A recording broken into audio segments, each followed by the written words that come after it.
सो करके उठती थी, पति के चरणों को स्पर्श करना और पति की सेवा करना, यही उनका काम था। पतिव्रता नारी थी, हर वक्त पति का नाम पुकारती थी। ऐसी पतिव्रता नारियों को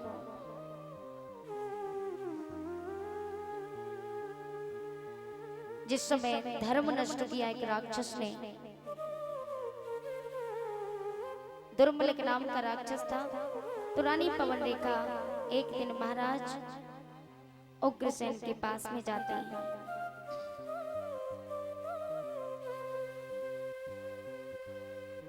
और जाकर के मैया पवन रेखा, देखिए पति की सेवा करने से मेवा प्राप्त होती है। अगर पति परमेश्वर है तो पत्नी भी माता लक्ष्मी का स्वरूप है। बोलो है कि नहीं? माता लक्ष्मी का स्वरूप होती है स्त्रियां। अगर पति परमेश्वर होता है तो माताएं भी लक्ष्मी स्वरूपाएं। बोली लक्ष्मी मैया की जय। ये स्त्रियों के हाथों में होता है। घर को स्वर्ग बनाना और घर को नरक बनाना स्त्रियों के हाथों में होता है। स्त्री चाहे तो घर को स्वर्ग बना दे और स्त्री चाहे तो घर को नरक बना दे। स्त्रियों के हाथों की बात है।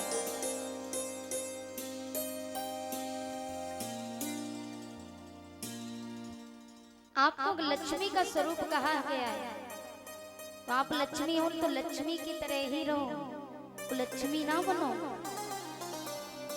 हाँ, बहुत मैया होती है। अच्छा एक बात बताओ, जब आप लक्ष्मी हो तो जहाँ लक्ष्मी होगी वहाँ भगवान जाते हैं कि नहीं जाते? जाते हैं ना। जहाँ लक्ष्मी विराजमान करती है वहाँ भगवान श्री हरि नारायण भी पहुंच जाते हैं, क्योंकि पत्नी को छोड़ करके पति नहीं रह पाता। लेकिन माताएं जो होती है ना, भोजन बनाती हैं जब, तो भोजन बनाते समय रसोई में भोजन बनाएंगी तो चप्पल पहन के पैरों में। अच्छा सच बताओ, चप्पल पहन के भोजन कौन कौन बनाते हैं? हाथ ऊंचा करो। अभी नहीं, अभी तो गर्मी पड़ रही है। सर्दियों में जब पैर फर्श पे नहीं रखा जाता, बहुत सर्दी है, उस समय मैंने बहुत स्त्रियों को देखा है पैरों में चप्पल पहन के भोजन बनाती हैं। बताओ भगवान आ सकते हैं क्या? नहीं आ सकते।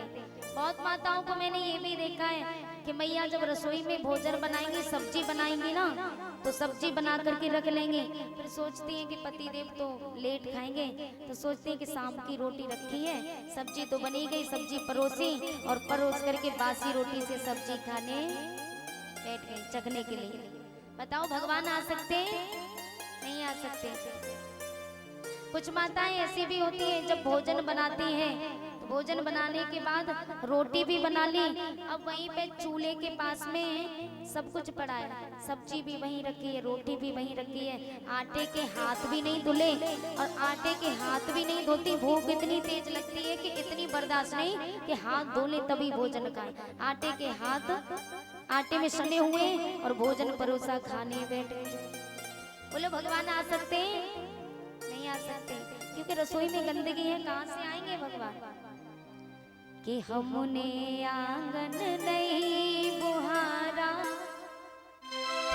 चंचल मन को नहीं समारा, कैसे आएंगे भगवान, कैसे आएंगे भगवान। हमने आंगन नहीं बुहारा, चंचल मन को नहीं समारा, कैसे आएंगे भगवान, कैसे आएंगे भगवान, कैसे आएंगे भगवान, कैसे आएंगे भगवान।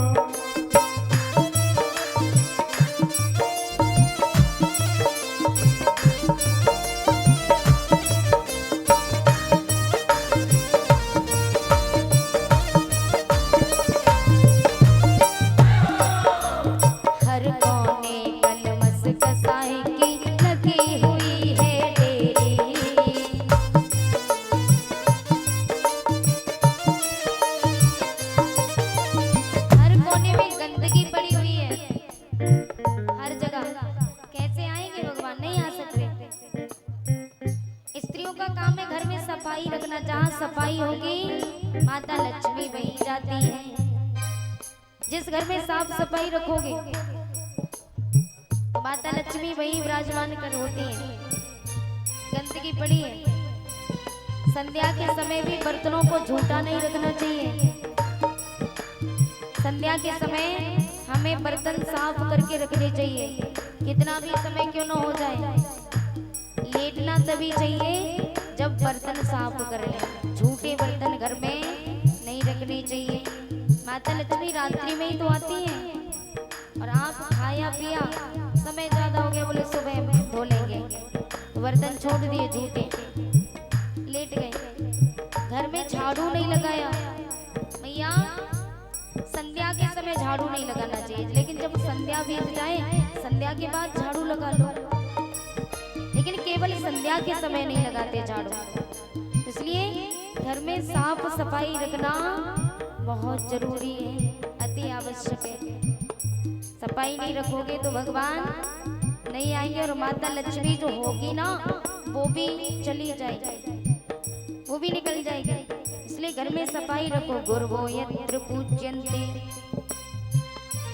श्लोक कहता माता लक्ष्मी कहाँ जाती हैं कि गुरवो यत्र पूज्यन्ते बाड़ी यत्र स्वतंत्रता, अजंतो कलहो यत्र तत्र शक्र पाप्यः। गुरुवो यत्र पूज्यन्ते, जहाँ गुरुओं की जिस घर में पूजा होती हो, बाड़ी यत्र स्वतंत्रता, जिस बाड़ी में मिठास हो, बाड़ी जिस घर में प्रेम से बोला जाता हो, अजंतो कलहो यत्र, जिस घर में कलह न हो, यत्र तत्र शक्र पाप्यः,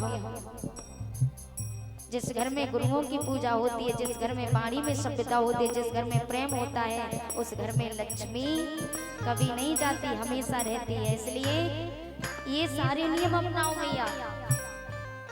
आप लोगों जरा जरा सी बात हुई तो जरा जरा सी बात पर इतनी लड़ाई झगड़ा करने लगती हो, कोई बात बर्दाश्त नहीं होती। पति अगर छोटी सी बात धीरे से कहे, आप पति के सीने पे चढ़ी बैठती हो। बताओ भगवान आएंगे नहीं आएंगे? अरे जिस घर में पति का सम्मान नहीं कर रही, वहाँ भगवान का सम्मान क्या करोगे? पहले पति का सम्मान करो। जरा जरा सी बात पर झगड़ा करने लगती हो। सासू मैया कुछ बोले तो सास को तो कुछ समझती ही नहीं है, सास ससुर को तो कुछ नहीं, जैसे कि कूड़ा करकट है ये, और कूड़ा करकट कब साफ हो तब हमें शांति मिले, ये सोचती है। मैया एक बात मेरी याद रखना, कितना भी धन दौलत कमा लो, ये धन दौलत साथ नहीं जाएगा, साथ जाएगा तो बुजुर्गों की सेवा। सास ससुर की सेवा करोगी, उनसे दुआ मिलेंगी। जिस व्यक्ति के पास माँ बाप है उससे बड़ा धनवान जीवन में कोई नहीं, ये बात मेरी याद रखना। सबसे बड़ा धनवान वही है जिसके पास माँ और बाप का खजाना है, उससे बड़ा अमीर कोई नहीं। तो इसलिए मैया, अब बहनें होती हैं वो कहती है कि काश मैं मायके में रहती और मैं माँ बाप की सेवा करती। अरे आप ससुराल में हो तो क्या हुआ, वो भी तो किसी के माँ बाप हैं। तो मैया हाथ जोड़ के निवेदन है आप सभी से, अगर मैं कथा सुना रही हूँ, अगर मेरी बात अच्छी लगे तो जीवन में धारण करके जरूर जाना। इतनी सी बात जरूर मेरी मान लेना। आप मेरी कोई बात मत मानो, एक बात मेरी मान के देख लो, आपका घर स्वर्ग ना बन जाए तो मेरा नाम फेर देना।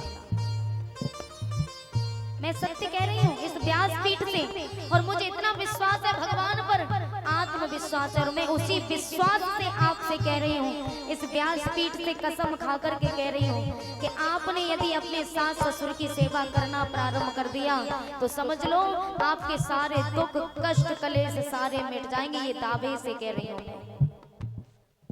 क्योंकि जिस घर में बुजुर्गों का सम्मान होता है ना, बुजुर्गों की पूजा होती है, उस घर में स्वर्ग है। उस घर पर भगवान की इतनी कृपा है जितनी किसी पर नहीं। फिर ना मंदिर में जाने की आवश्यकता, ना तीर्थों में घूमने की आवश्यकता।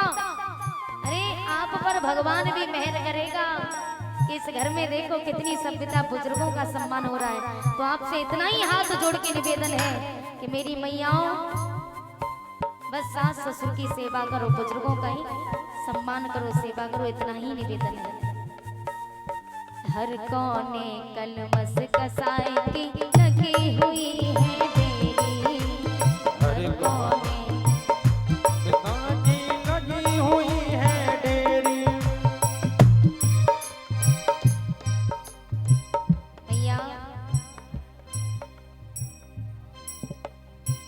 देखिए, आप लोग इतना दुख देते हो, अब मैया कुछ ना कुछ जरूर सोच रही हो, उन्हें पीड़ा हो रही, कष्ट हो रहा है, अब कुछ तो गुजरती होगी उन पर।